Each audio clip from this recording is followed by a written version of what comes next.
Wonderful day, wonderful day, wonderful day. This is your neighborhood Sensei Fouché, telling all y'all stay woke. But relax, and take notes. What a wonderful, wonderful day. Wonderful engagements, beautiful weather for a winter day. Temperatures exceeded 60 degrees on this side of the planet, on this particular part of the planet, to be most specific. I was thinking primarily in regards to the day of today. Well, let me go into today. My fault. Let me go into yesterday. And we've been talking about being in moments and focusing on the now and embracing many moments and creating consistency in the application of happiness. You know, they always say misery love company, and I have a restraining order against misery, so we can't keep company. But I decided to embrace in my search for happiness. Maybe about a month and a half ago, I did a video and I was sharing a specific story of a woman who just had completed a couple of different major surgeries about a week prior to this moment taking place. And she was very present and appreciative to even expand upon her being present.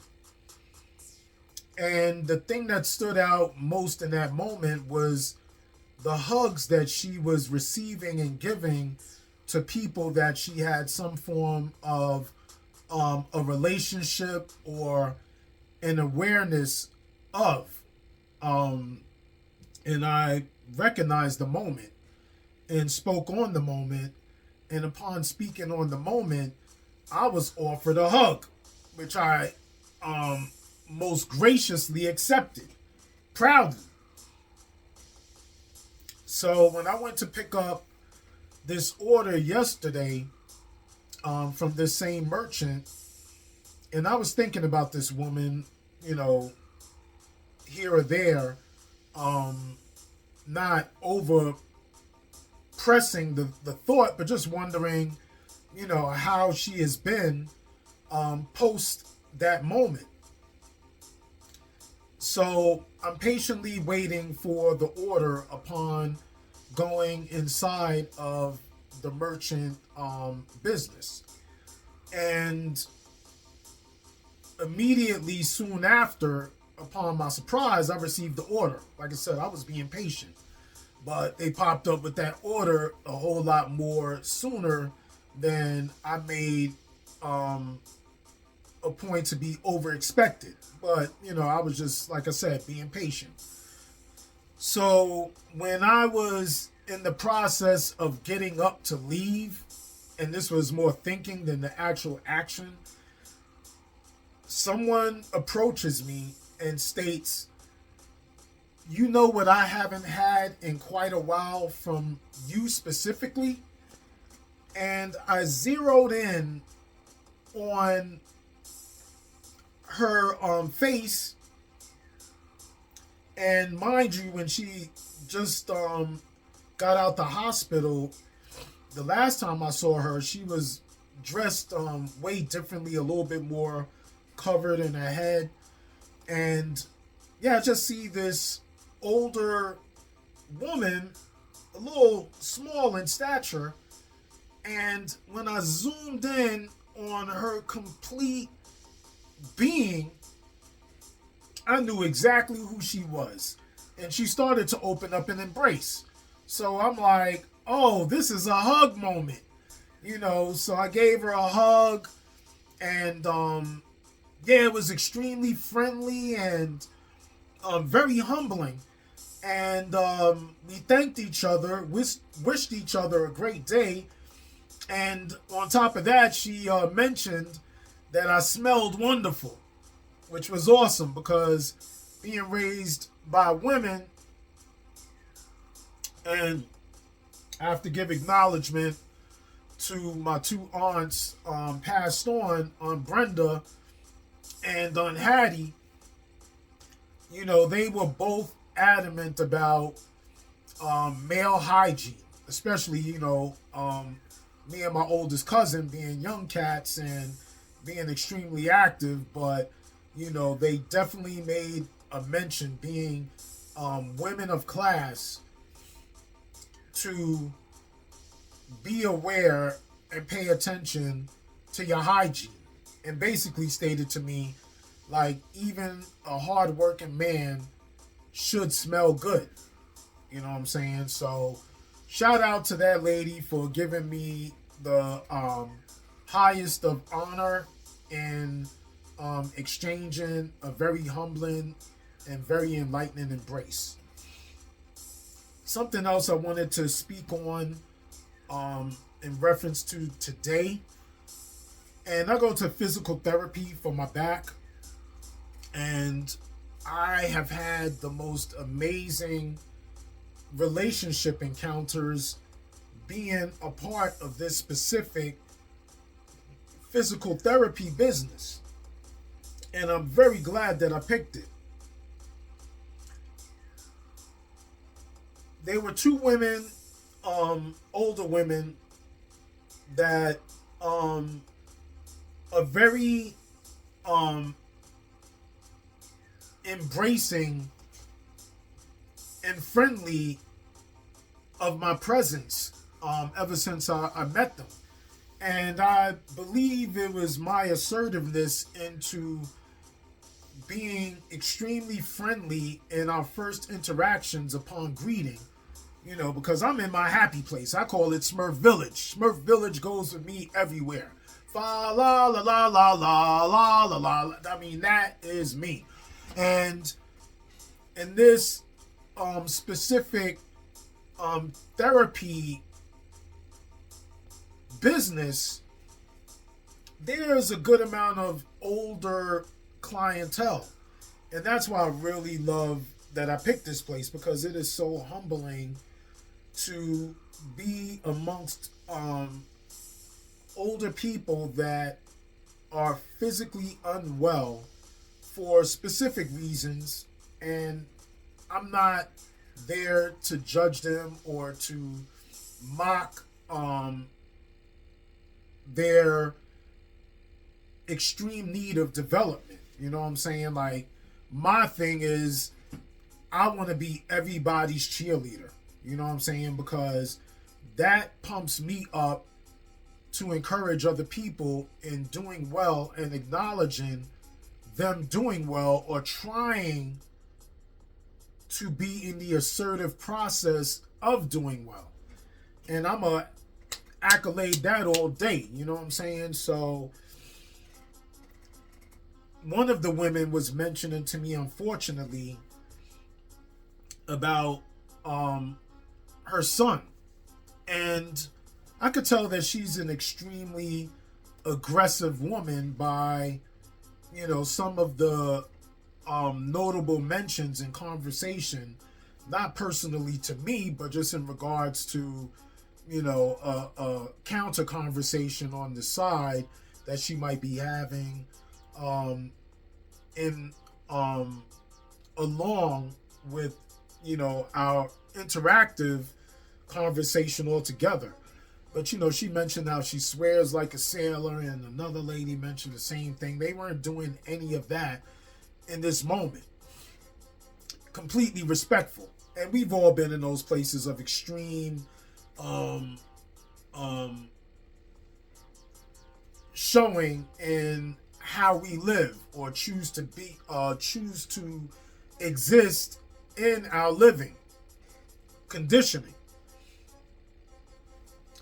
But further from that, or moving forward from that, the lady was explaining to me about one of her sons who's struggling with depression and um, substance abuse, or just abuse issues in general, self abuse. Also was mentioning about um, she brought up the word embezzlement and alcoholism and you know um, not specifically mentioned, but I could tell in an unspoken body language that there's some form of hard drug activity also included, unfortunately, in this particular gentleman's life. And she also mentioned a toxic girlfriend. A lot of bad infusion. And, I told her, look, I could honestly be in full admission in my highest understanding, empathetically connected to your story. And I'm not going to get over specific, but a lot of the things that she mentioned in her son's state of interactions are things that I have done to a great degree myself in yesterday's.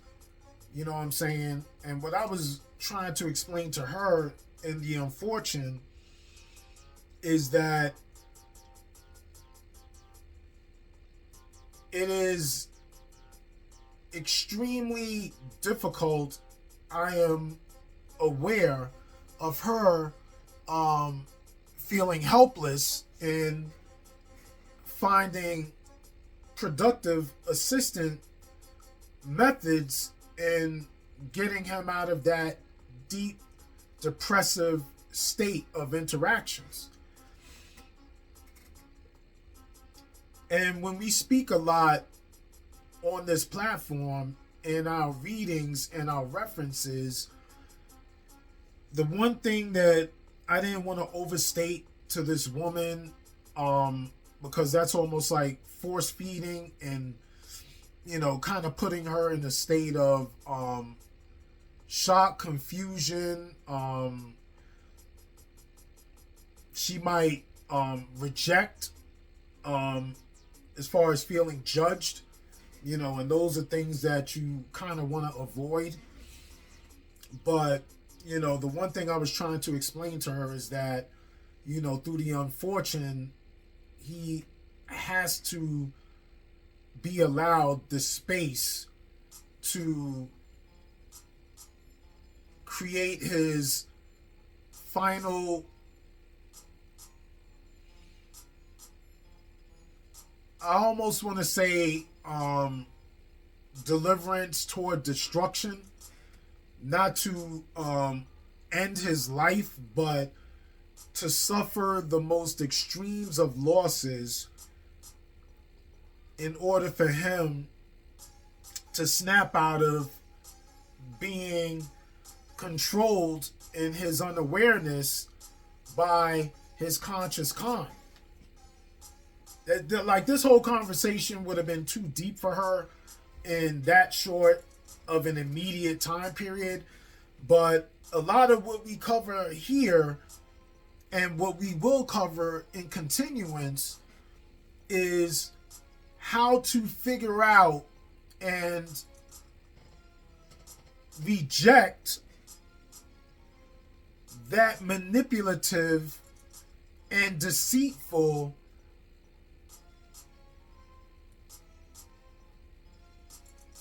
depressed life that we exist unconsciously through our conscious con. Like, how do we eliminate that? And that's what we've been covering, is coming to honest terms with how far you've abused your life or have been abused by your manipulative consciousness in control of your autopilot. And I really hope for this gentleman to figure it out, and I was trying to explain to her, in more, speaking more into this, that she can't be over involved in trying to fix his dilemmas. You know what I'm saying? He's not a little boy. He's in his 30s or whatever, and he's going to have to suffer through it, because the closer you're connected to it, your life is going to be extremely impacted destructively, coinciding with their depressive and destructive existing thoughts on how they live, in how they live. The processing. Their processing is disturbed, and if you become too overly emotionally invested, like, that is the trap. You know what I'm saying? And you're not helping him. You're just going to push him further into the anger zone. So, all that being said, the interactions with people and the comfortableness in communicating, being humble, in observing and acknowledging and being in full presence during many moments. Like, that's the agenda, and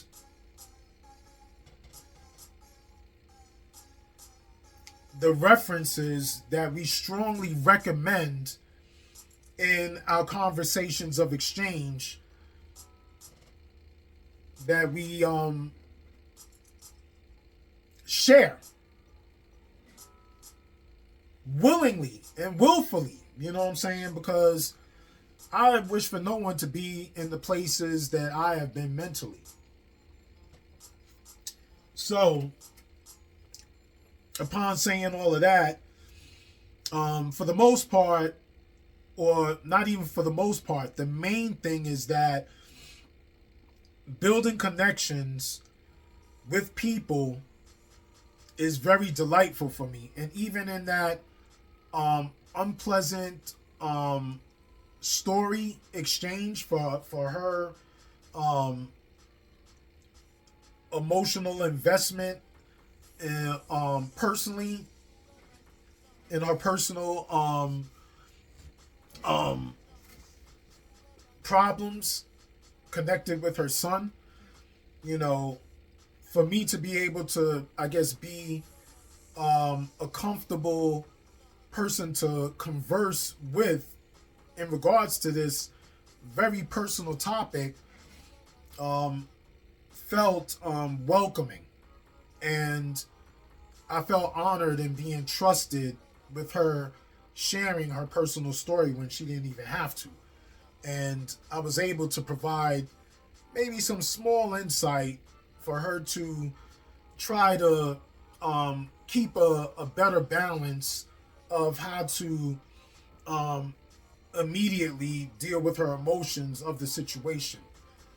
So anyway, let's get into our reading and continuing our lessons into applying the power of now, the guide to spiritual enlightenment by Eckhart Tolle. That's been our subject matter and our main reference at the moment. And we're about to begin chapter 6. And chapter 6 is titled The Inner Body. And that's why I began the opening monologue. That's why I began, again, the opening monologue with those stories, is because for me, the inner body and the sub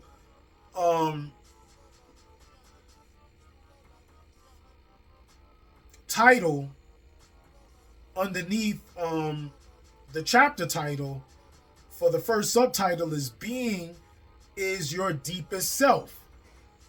So that's why I introed the way that I did, because it's important, I know, for me to always be in my deepest self. You know what I'm saying? I always have to be in my deepest presence in order to be in complete fulfillment and enlightenment with very limited static. So, the body can become a point of access into the realm of being.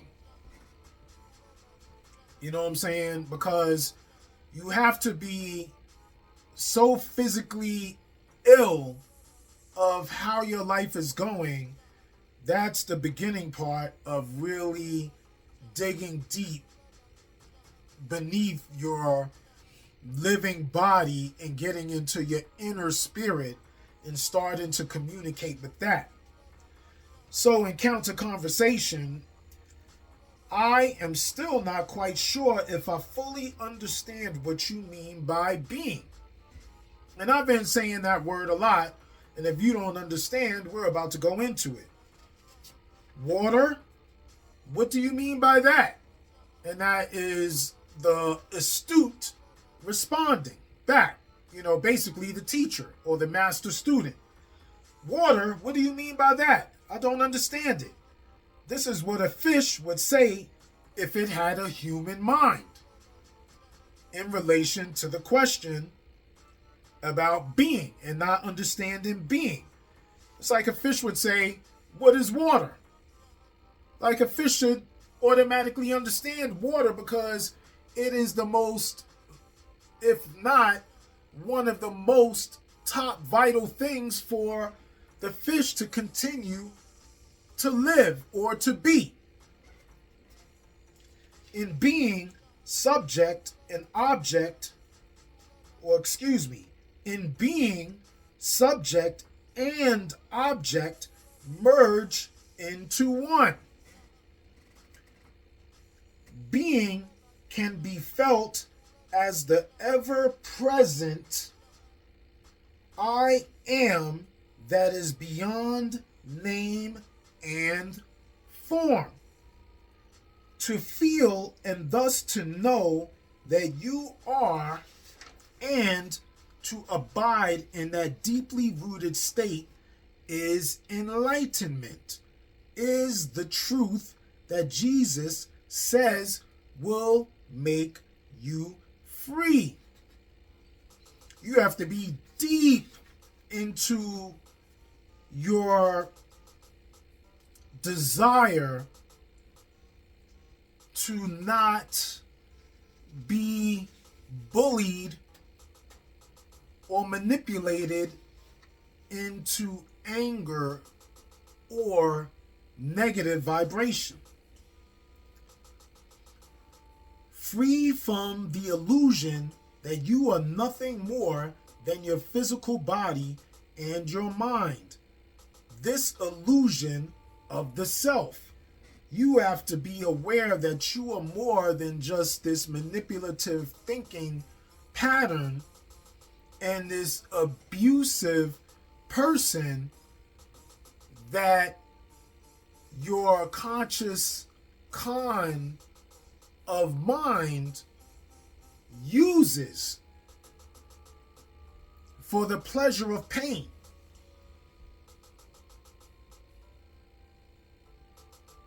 And why do you have this pleasure of pain?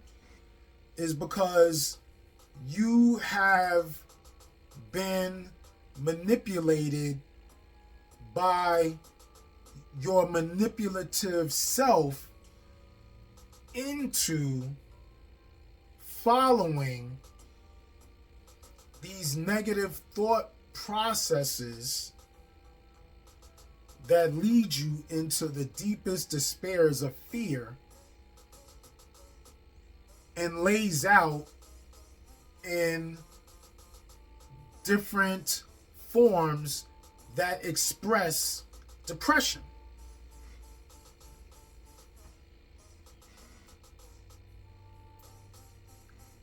So once you realize that you are deeper than your physical body and your manipulative mind, then that's when you start to reach and feel your deeper core, your deeper subconscious true self of identification towards enlightenment of existence and being. Free from fear in its countless disguises as the inevitable consequence of that illusion. Once you identify with the core error, as they were stating in the passage before, so let me read all that over to be in completion. Because they said that Jesus says that the truth will make you free. Free from the illusion that you are nothing more than your physical body and your mind. This illusion of the self is the core error. The core error is thinking that you are only this body and this manipulative mind, and you continue to neglect your deeper moral compass. Free from fear in its countless disguises as the inevitable consequence of that illusion. The fear that is your constant tormentor as long as you derive your sense of self only from this vulnerable form, and free from sin, which is the suffering you unconsciously inflict on yourself and others, as long as this illusionary sense of self governs what you think, say, and do. Over the centuries, many erroneous views and interpretations have accumulated around words such as sin due to ignorance, misunderstanding, or a desire to control, but they contain an essential core of truth. If you are unable to look beyond such interpretations and so cannot recognize the reality to which the word points, then don't use it. Don't get stuck on the level of words.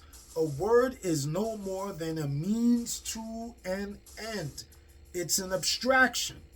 Not unlike a signpost, it points beyond itself.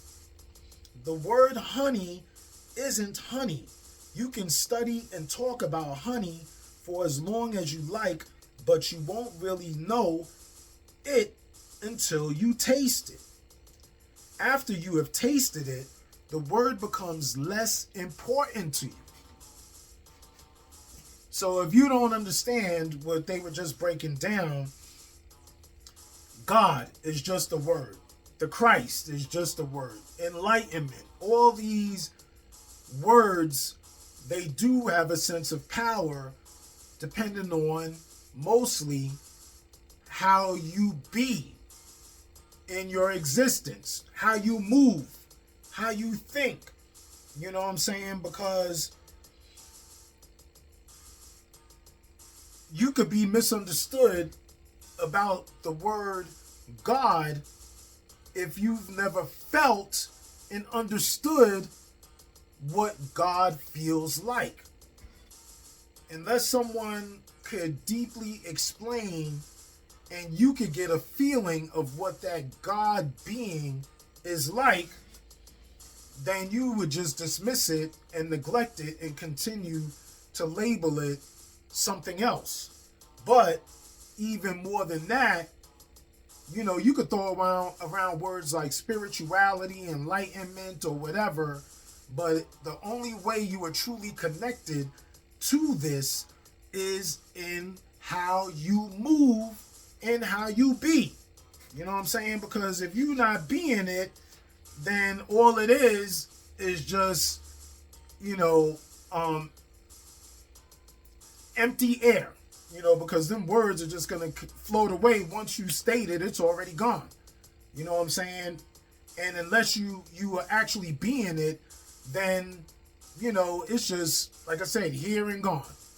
Being is actually it continuing to be in its full manifestation, because even when it's not spoken, you still know it for what it is, because it's more about what it is than what people say for it to be. You won't be attached to anyone anymore. You won't be attached to it anymore. Similarly, you can talk or think about God continuously for the rest of your life, but does that mean you know or have even glimpsed the reality to which the word points? That's what I was explaining to you.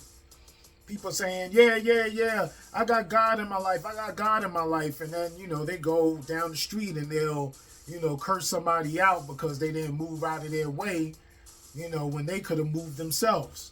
You know what I'm saying? So now it's, you know, some power struggle. You need to show someone that you are stronger or more powerful or better than them. You know what I'm saying? And that's that ego. It really is no more than an obsessive attachment to a signpost, a mental idol. And they're still just giving references to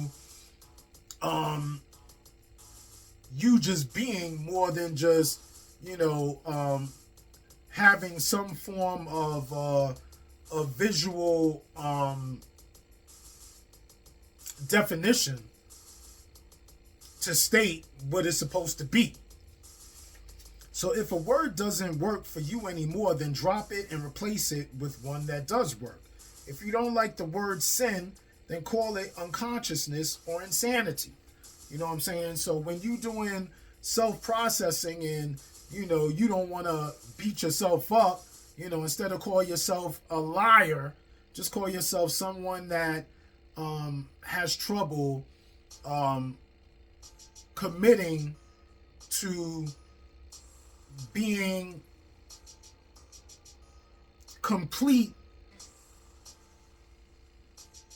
in referencing a story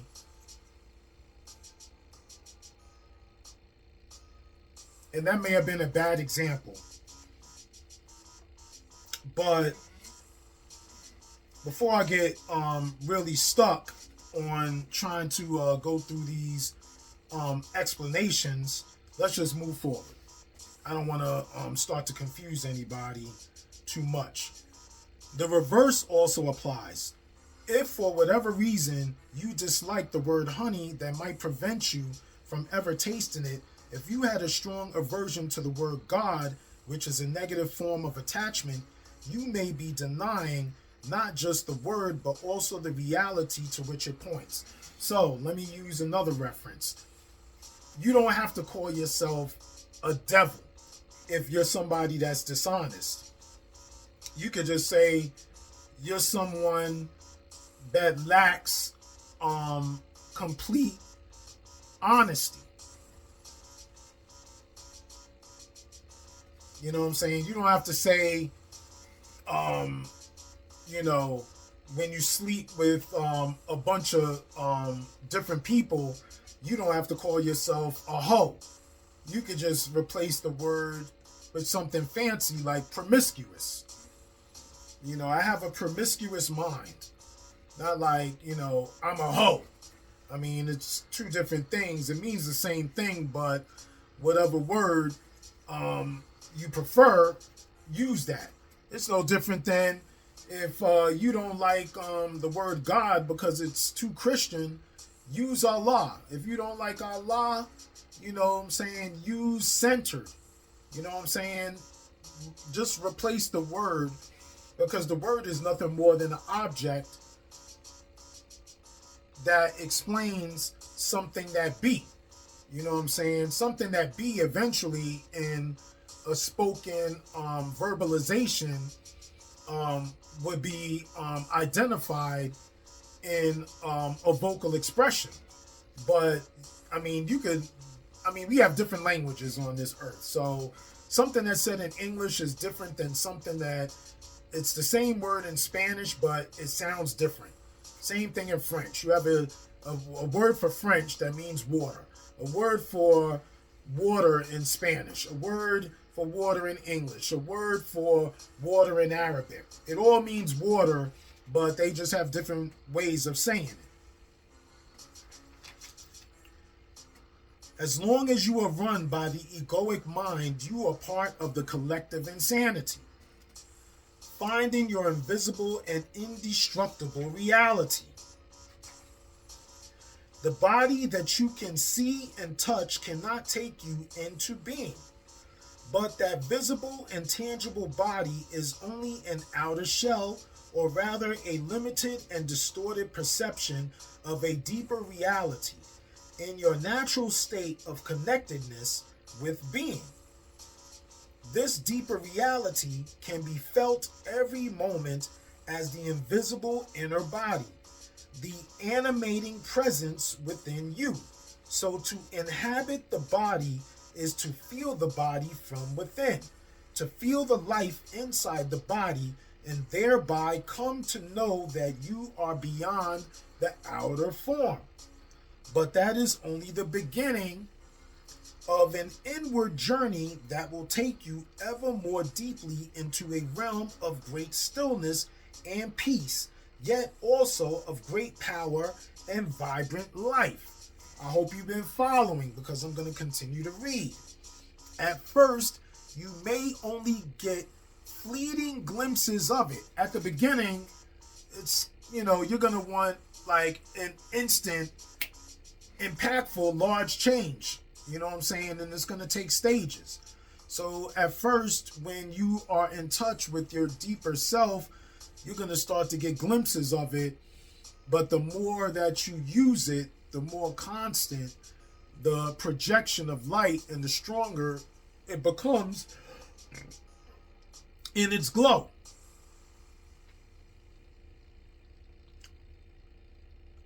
So again, at first, you may only get fleeting glimpses of it, but through them, you will begin to realize that you are not just a meaningless fragment in an alien universe, briefly suspended between birth and death, allowed a few short lived pleasures followed by pain and ultimate annihilation. Like, you're not just living thinking, well, I'm born and then I live in a bunch of problems and then I die and then maybe I'll have some form of salvation. Like, you don't even think like that anymore once you're in full flow of being. Like, every moment is heaven. Underneath your outer form, you are connected with something so vast, so immeasurable and sacred that it cannot be conceived or spoken of. That again is when you are in your higher light. You'll slowly begin to comprehend that a whole lot more connectively. You are cut off from being as long as your mind takes up all of your attention. As long as you keep worries of the world and the conditions of the world and the validations of the world in your thought processing, your true highest self cannot connect to you, or you cannot connect to it. The mind absorbs all your consciousness and transforms it into mind stuff. You cannot stop thinking. You cannot stop being stressed. You cannot stop thinking about problems instead of solutions. Compulsive thinking has become a collective disease. Your whole sense of who you are is then derived from mind activity. Your identity, as low as it is no longer rooted in being. The longer you identify with this misery, you will be disconnected from that enlightenment of feeling, which creates fear as the predominant underlying emotion. So then there goes that fear being the controller of your movements and your thoughts and the things that will attract to you. You're going to have a miserable being or living. You're going to be living in misery. The one thing that truly matters is then missing from your life: awareness of your deeper self, your invisible and indestructible reality. To become conscious of being, you need to reclaim consciousness from the mind.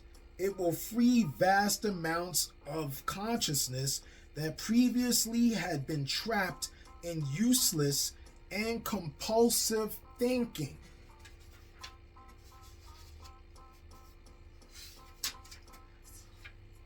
And we're going to stop right there. So, again, they're saying that the key to your God being is to disassociate from that evil living that you are comfortable.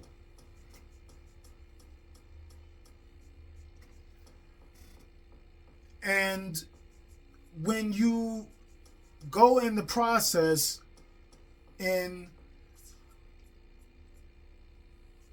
analyzing yourself, be sure to use comfortable words to express the truth in how you have been existing in your state of living. If you're not an honest person with people, be identifiable in that. Recognize it. If you have stolen from people or have not been honest in moments of truth where you could have been a whole lot more assertive in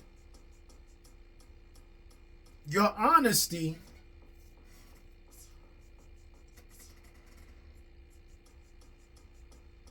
identify that, speak on it, be completely honest with